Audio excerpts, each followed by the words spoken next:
andar na rua. Se essa é a primeira vez que você vê um vídeo meu sobre o Brasil, eu aconselho a ver primeiro o vídeo número 1, História, para entender melhor esse vídeo, e aí o número 3 e o número 4. Como eu disse, eu gosto de estatística. Em termos de economia, em muitos termos, existem dois modos de se identificar a realidade.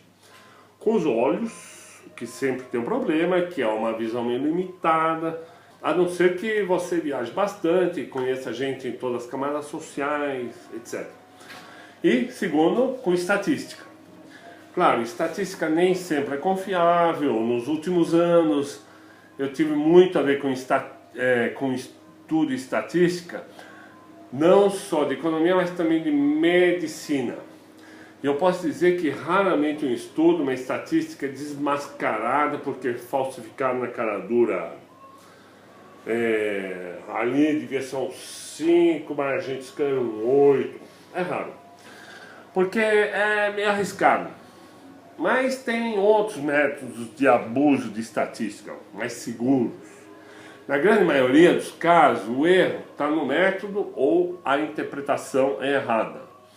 Ou as pessoas ou instituições que vão interpretar as estatísticas falam uma meia-verdade, que no fim é sempre uma mentira inteira, né?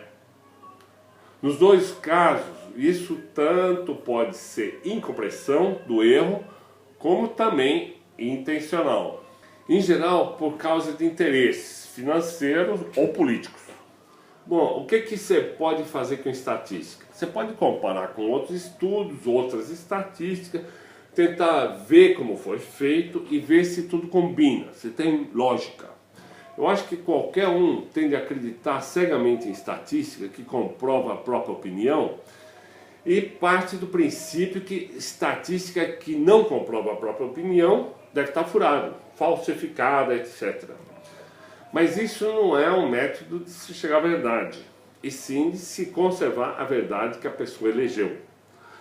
E isso é certo se você quer continuar com a opinião que você tem, o que é o normal. Afinal, o cérebro é preguiçoso.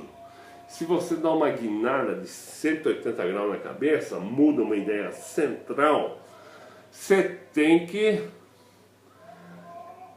trocar toda a biblioteca na cabeça e vai estar cercado de gente que não concorda com você e não vai mais gostar de você.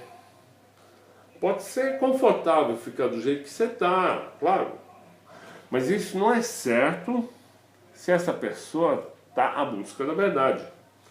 Se você está à busca da verdade, você pode tentar achar um erro na estatística, no método, mas se não achar, você tem que aceitar essa estatística que está te contradizendo e aceitar que a teoria não funciona completamente, ou não funciona nem um pouco, sei lá, depende. Bom, eu vi como o Brasil está crescendo, saúde, estava crescendo no governo do Lula, tanto os meus olhos viram como que as estatísticas me diziam. Mas o pessoal da Clamap, classe média antipetista, continuava jogando qualquer pedra que achava. Uma vez eu recebi uma comparação da economia com outras economias, da economia brasileira com outras economias. Numa tabela comparava o crescimento do Brasil com os países BRICS. Do lado tinha uma outra tabela comparando renda per capita brasileira com a renda per capita de países como Alemanha, Suíça, França, Japão, Canadá. Nas duas comparações, o Brasil era uma lanterninha. Esse truque da estatística se chama comparação seletiva. Se você quer mostrar que a tua empresa está bem, faz uma tabela comparando com a empresa que está pior. E se você quer comprovar que alguma coisa está ruim, compara com os que estão melhor. Em geral, quanto mais rico o país, mais difícil é crescer bastante.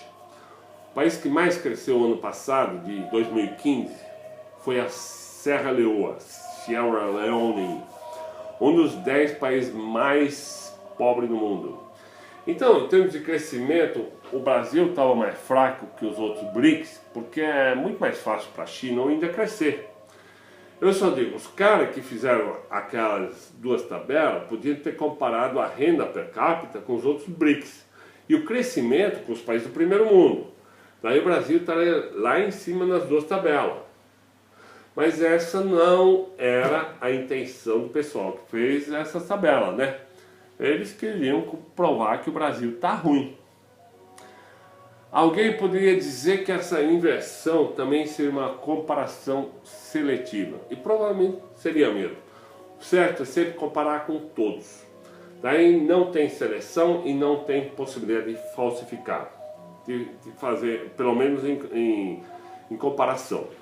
Em termos de renda per capita, é verdade que a maioria dos países da Europa, Estados Unidos, Japão, também Bahamas, Nova Zelândia, Uruguai, etc., tem uma renda per capita mais alta. 1/3 dos países tem uma renda per capita mais alta, mas 2/3 tem uma renda mais baixa que o Brasil.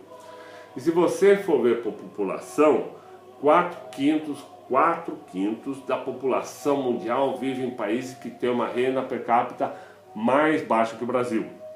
O mundo não é só a Europa. Em termos de crescimento, primeiro eu vou mostrar também o crescimento do PIB em dólares, da Wikipédia, que pegou os dados do IBGE. Aqui vocês veem os anos 80, daí aqui são os anos 70 e 80, né? Aí aqui começa 94, o Fernando Henrique, aí começa a subir, chega aqui, aí dá essa caída aqui, né? Dá caída por quê? Em termos de real, sempre subiu, desde 95 sempre subiu, mas em termos de dólares caiu. E por que caiu aqui? Porque o real tinha caído. E tinha caído porque teve primeiro a crise, a gripe asiática no Brasil, e daí veio a crise do Lula, né? Que já no governo do FHC, quer dizer, não foi culpa do Lula, mas o Lula foi a causa. O capital ficou nervoso. Ah, veio um barbudo aí, vai governar a gente, meu Deus, né? E então o Lula falava, não, o que é isso? A gente vai ser amigo, tal coisa, não, o que é isso? Mas eles não acreditaram muito, não. Bom, de qualquer forma, com o Lula dá uma subida enorme aqui. E aqui começa aqui começa com a Dilma, e com a Dilma continua. Só que daí deu essa caidinha que a gente está vendo aqui, né? E uma causa, é claro, é que os chineses e indianos estão crescendo menos e comprando só a metade do que estavam. Mas compara como está agora com o que estava há 13 anos atrás, ou há 20 anos atrás. Olha só. Aqui e lá. Caiu, mas viu a subida que deu aqui. Bom, o PIB quintuplicou, deu a caída aqui. E agora é só 4,5 vezes mais do que há 10 ou 20 anos atrás. A crise brasileira é uma crise de luxo. Pelo menos se não continua caindo, né? A Clamap diz que o aumento do PIB no governo do Lula foi devido à conjuntura mundial, muito favorável e tal. É verdade, o Lula teve sorte. Ele teve só uma crise e ali ele deu a volta por cima, ele apostou no aumento do mercado interno, que em parte ele tinha criado, e deu certo. Mas eu fiquei curioso para comparar a performance de crescimento do Brasil com o crescimento no mundo. Se o Brasil está melhor ou pior que a média mundial. Claro que não se pode simplesmente comparar. Afinal, quanto mais rico o país, menos crescimento se pode esperar. Os países realmente ricos crescem bem pouco, 0,5%, 1%, 2%, 3%. Enquanto que os países que mais crescem no momento estão na África. E claro, tem que considerar que 0,5% de crescimento dos Estados Unidos são bem mais que 10% da Libéria, em números absolutos. E assim o Brasil cresceu menos que a maioria dos países, e era de se esperar também. Afinal, ele tem uma renda per capita mais alta que 2/3 dos países do mundo. A questão é quanto ele cresceu em relação à própria economia. Nesse sentido, a expectativa seria de que o Luxemburgo, como o país mais rico do mundo, seja lanterninha no crescimento, e a Somália, como país mais pobre, o campeão. No Brasil, a expectativa seria que a posição dele no crescimento fosse o número 129, mas a posição dele foi 104, ou seja, ele está 25 posições melhor do que a expectativa dada pela renda per capita. A Dilma começou bem em crescimento, mas nos últimos 2 anos piorou.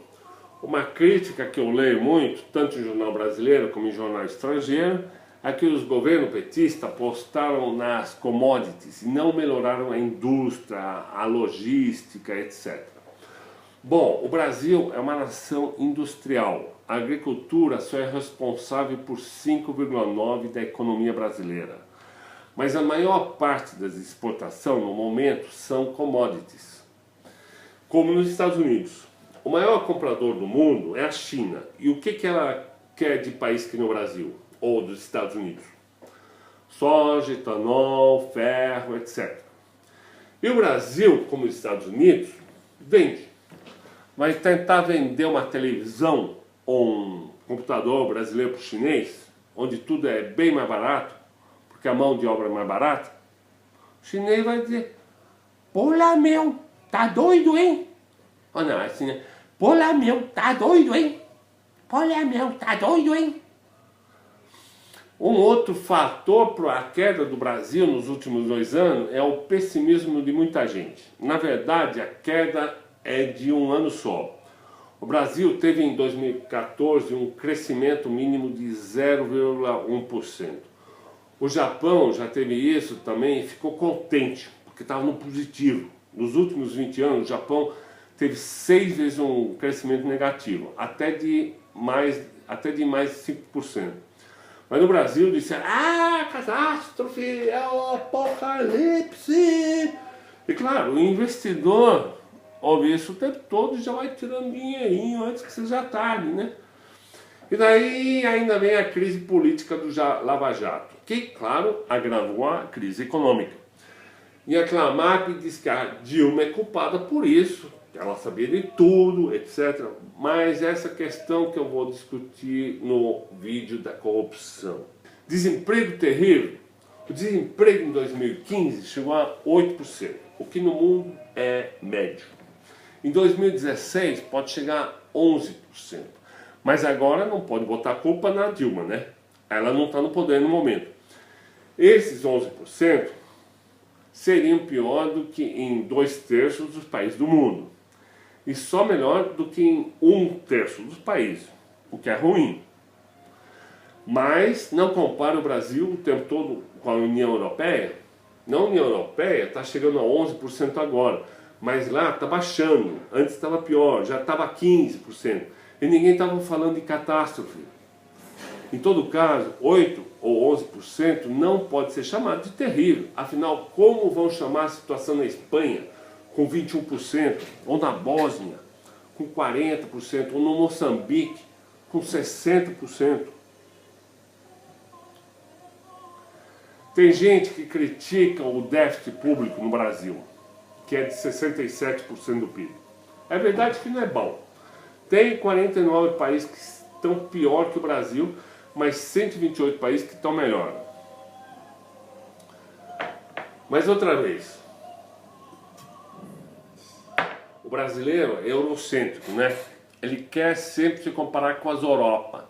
E o Brasil está bem melhor que a União Europeia e os Estados Unidos. E muito melhor que o Japão, onde o déficit público é de 227% do PIB. Ou seja, o Japão tem um déficit público proporcionalmente 3,5 vezes maior que o Brasil. O Brasil não é primeiro mundo, mas é segundo mundo alto. Como pé no primeiro mundo baixo, então se poderia também dizer que ele já tem algumas doenças típicas de primeiro mundo. Perturba muito se eu fumar, eu empurro a fumaça mais para lá.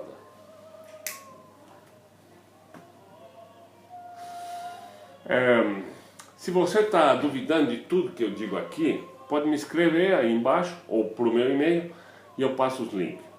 Eu não ponho o link aqui para não atrapalhar demais o discurso, mas eu posso passar o link que você quiser. Onde o Brasil é bom mesmo é na dívida externa. Segundo a Wikipédia, tem 18 países que têm percentualmente menos dívida externa que o Brasil. E 171 países que estão mais endividados que o Brasil. A dívida externa brasileira é de 15% do PIB. A da Inglaterra, Reino Unido, né, é de 569. Ou seja, para o Brasil se livrar da dívida, o brasileiro teria que trabalhar de graça 2 meses. Só trabalhando e repassando imediatamente dinheiro. Os alemães teriam que trabalhar 1 ano, os ingleses 5 anos e meio, os irlandeses 10 anos. E o Brasil está entre os 10 países com as maiores reservas cambiais, incluindo o ouro. Isso é quase o dobro da Alemanha e quase o triplo dos Estados Unidos. Tá? Não gostou, né? Tudo isso são dados gerais sobre a economia. A Clamap estava argumentando, por exemplo, que não adiantava nada porque todo o dinheiro foi desperdiçado na Copa do Mundo e agora nas Olimpíadas. Por isso as escolas, hospitais, estradas estavam e estão tudo uma merda. São um pacote de pensamento já completo, já formulado, tanto que a imprensa internacional estava publicando sempre a mesma forma e sempre nessa ordem. Por causa da Copa, Olimpíada, as escolas, hospital e estrada estão uma catástrofe. Mas eu não acho que por a frase ser repetida milhões, milhares, milhões de vezes pela mídia e pela Clamap, que a frase fica mais verdadeira. A minha experiência pessoal nos últimos anos não inclui hospital, nem público nem privado, mas havia ônibus escolar indo buscar crianças nos Cafundó do Judas, do sertão. E eu fiquei todo orgulhoso. Eu falei com muita gente mais velha e elas diziam que tinham estado 1 ano na escola, ou 2, ou nenhum. Daí eu falava com jovens, muitos estavam na universidade. Isso é melhora. E muito nordestino que eu entrevistei contou que não tinha médico e muito menos hospital na cidadezinha onde eles moravam. Daí você pergunta, e agora? Ah, agora tem tudo, né? E eu passei por muita estrada no norte, no nordeste, no sertão. E eu não diria que os buracos sumiram completamente, mas eu não me lembro de uma única vez ter dito que estrada ruim. Claro que ainda tem muita estrada ruim no Brasil, sempre teve, mas estrada de terra não foi invenção do PT. Isso já tinha desde o Cabral. Em termos quantitativos na estatística, a educação melhorou muito. Tem muito mais escola, menos analfabeto, muito mais universidade, e 20 países gastam proporcionalmente mais que educação, 170 gastam menos. Se fosse converter essa posição por uma nota escolar, seria nota 9. Claro, quando eu argumento assim, o pessoal da Clamap diz que quantitativamente pode ser tudo isso que eu falei, mas em termos de qualidade de ensino, tá uma merda. Piorou pra cacete.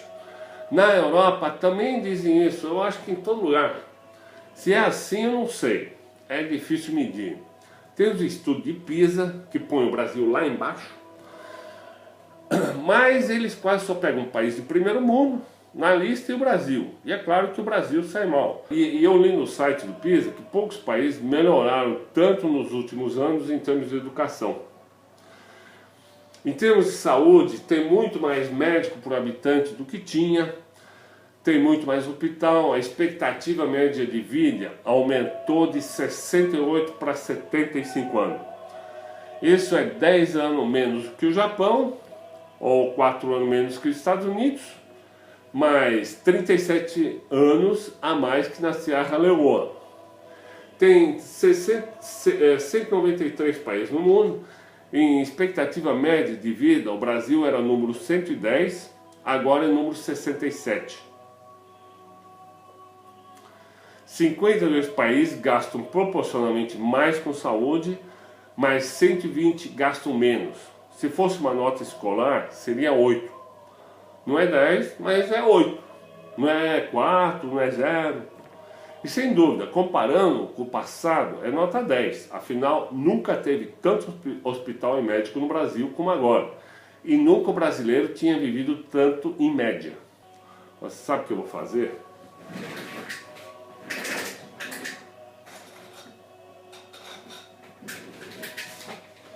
Eu vou botar um negócio aqui em volta da câmera para poder ver. Ah, não adianta. Muito escuro.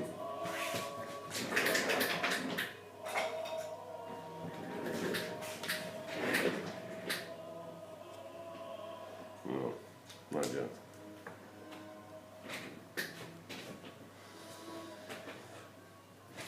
Daí reclamam sobre a qualidade. Dizem que o hospital público tá uma merda, uma lástima. A grande maioria dos que dizem isso são da classe média e nem conhece o hospital público. Tem tudo plano de saúde, conheço, manjo vocês. Mas deve ter visto na TV. Claro, se a TV procura hospital em estado lastimável no Brasil, ela acha. Mas eu aposto que nos Estados Unidos também, menos, claro, mas deve contar também. Fácil. E no resto do mundo, então, nem se fala. E como eu já disse, a expectativa média de vida subiu sensivelmente. Não pode estar tão ruim assim esses hospital. Ou pode? Acho que não. E a qualidade das estradas. Eu me lembro que as estradas no Brasil, no começo dos anos 90, era uma paisagem lunar. Só tinha aquela terra. O pior que eu já vi foi a estrada de Brasília para Salvador, no trecho de Brasília até Xique-Xique. Tinha tanto buraco, mas tanto buraco, que você tinha que ir tão devagar com o carro, que eu acho que até um pedestre te ultrapassava. E agora? Estrada assim no Brasil eu não vi mais. É verdade que eu não passei pela Transamazônica e agora metade é asfaltada. Não é muito, mas antes era menos. E agora eu vi até autoestrada, ou seja, estrada de pista dupla ou tripla no interior do Nordeste. E de Recife até Fortaleza, uma boa parte é autoestrada.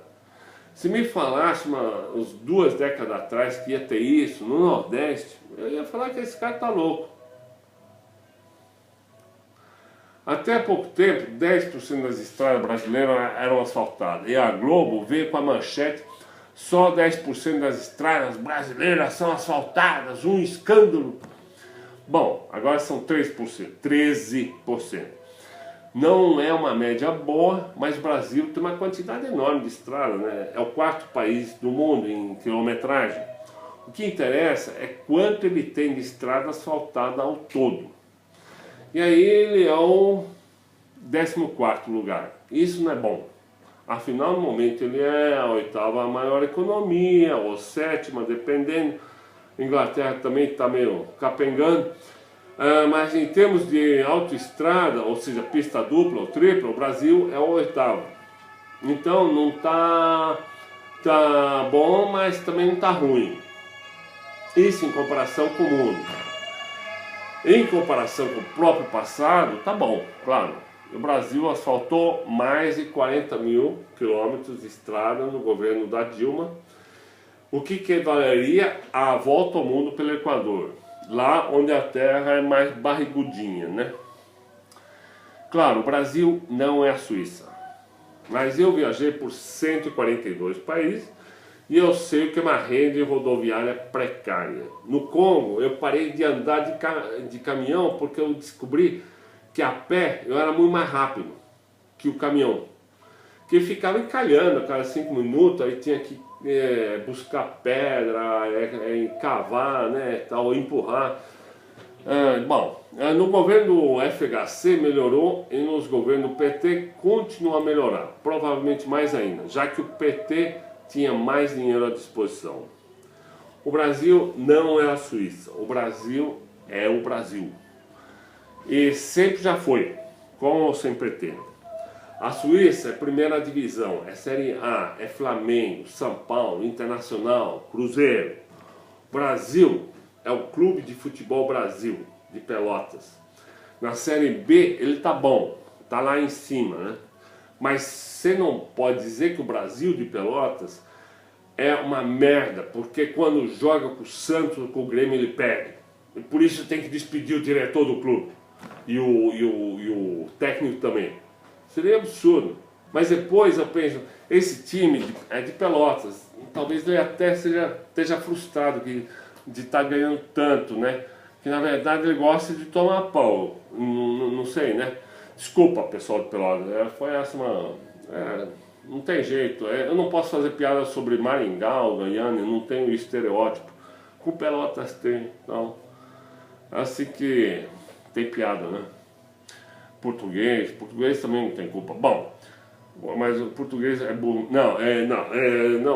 Então, em todo caso, eu acho interessante como tem paulista que só sai de Sampa para ir para o litoral, pela Imigrantes, e outros estados que tem quase um nível suíço e odeia as estradas ruins brasileiras, mesmo não tendo passado por uma já faz anos. Claro que tudo isso não teria muito valor se a qualidade de vida e a injustiça social tivesse piorado, como diz a Clamap, mas não piorou. Pelo coeficiente Gini, que mede a diferença entre os 10% mais ricos e os 10% mais pobres, o Brasil nos anos 70 era o número 1 da injustiça social, o país mais injusto do mundo. Agora só é o número 17. Está claro que tem mais países mais justo que o Brasil do que país mais injusto do Brasil. Não está bom, mas está melhorando. E isso no mundo em que quase todos os países a injustiça social está aumentando no momento. A gente pode também comparar a renda per capita com o IDH, Índice de Desenvolvimento Humano, que mede a qualidade de vida, saúde, educação, né? Quanto melhor a posição no IDH em relação à renda per capita, melhor o dinheiro está sendo utilizado para a população e sendo melhor distribuído. Fazendo a média de renda per capita nominal e por poder de compra de 3 fontes, ONU, Banco Mundial e CIA, o Brasil é número 72. No IDH ele é número 75, ou seja, está levemente negativo, mas já foi muito mais negativo. Em comparação com o passado, está muito bom. Nos últimos 20 anos ele foi ultrapassado em IDH por 2 países. Em compensação, ele ultrapassou 12. Em resumo, o PIB aumentou, a renda per capita aumentou, tanto em relação ao passado como em relação aos outros países. A distribuição de renda melhorou, o déficit público está ruim, mas em comparação com os países que o brasileiro gosta de se comparar, até que está bom. A dívida externa foi bastante reduzida, um dos poucos países onde isso aconteceu, e o Brasil é um dos países menos endividados do mundo em termos de dívida externa. A educação melhorou e a saúde melhorou. Se fosse futebol, seria 6-1 para o governo, ou para ser mais exato, 6-0. Em geral, também melhorou no governo do FHC, mas a grande discussão no momento não era se o governo dele foi bom, e sim se o governo do PT foi bom. Ainda tem os outros pontos, como a corrupção, a criminalidade, mas isso está tudo nos vídeos 3 e 4. Aí embaixo, aí você pode comentar, mas dizer que a Dilma é uma merda, ou dizer que isso ou aquilo ficou pior, passando por cima do que eu disse, ou ignorando os meus argumentos, e não dando um argumento novo, não dá. Só enche espaço, cansa o leitor e não refresca. Eu gosto de argumento, mas eu não gosto de xingamento, né? Então, até o próximo capítulo, nesse mesmo horário, nesse mesmo canal. E aleluia.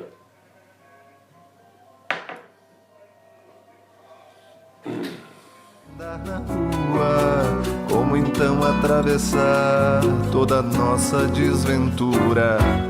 Eu não sou nenhum leão para um tigre enfrentar. Como então cair nas garras dessa louca aventura?